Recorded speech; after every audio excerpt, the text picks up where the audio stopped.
Nazdar, vítam ťa pri novom videu. Dneska tu máme na ukážku čerstvo dokončený nôž, ktorý som dneska dokončil. Jedná sa o niečo nové, na rozdiel od toho, čo robievam, čiže žiadna G10, žiadne taktické krivky. Toto je klasický nôž do lesa pre poľovníkov. Vyrobený je z 2,5 mm ocele Elmax, kalenej na 60 stupňov Rockwella. Povrchová úprava čepele je satín. Fazetka je vytiahnutá na diamantoch, pozrnitosť 3000.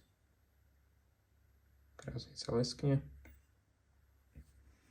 Na rúčke je jelení paroch, ktorý je krásne leštený.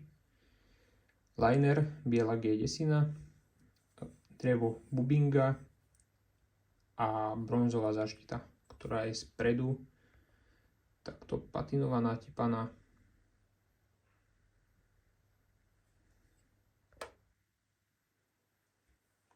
Celková dĺžka noža od špičky po koniec rúčky je rovných 25 cm a dĺžka od špičky po začiatok zaštity je 13,3 cm.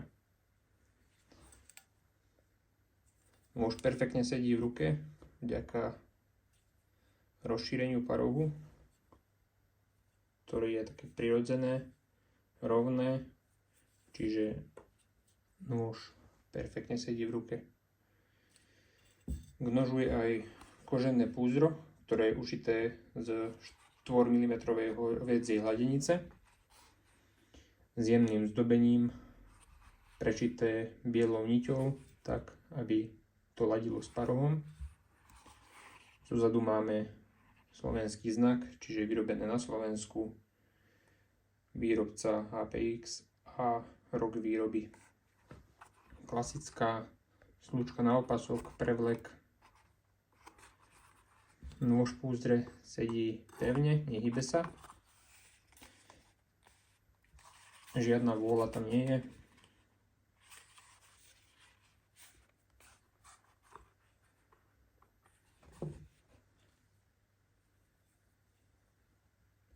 Ak by ste mali záujem, tak nôž je voľný a stačí ma kontaktovať na údaje, ktoré nájdete v popise videa.